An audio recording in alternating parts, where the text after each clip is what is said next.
What do you want, woman? Nate, now, I know there's something you need to talk to me about. Well, just tell me. I'll understand. I mean, just be honest. People change. We all do. And, well, I can change, too, if you become attracted to man. What? What did you say? How could I possibly be gay? Because you don't look at me. You don't touch me anymore, and we don't have sex. How many times do I have to tell you we're just in a downward cycle? You and your goddamn downward cycle.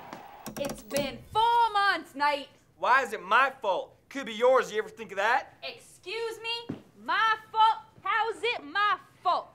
What about Thursday night when I bought that sexy-ass outfit from the John Deere catalog that you like so much? You didn't even so much look at me. Was I not working that night, babe? Oh, please. Paul made me work a double shift. Yeah, maybe. Maybe you got some sort of problem. Malfunctioning in the equipment room, if you catch my... Hey! You don't talk to Nate Jr. like that. He never paid no harm to nobody. Hey, little buddy. You don't heed those words. She never meant nothing by it. She knew what she was getting into when she married my ass.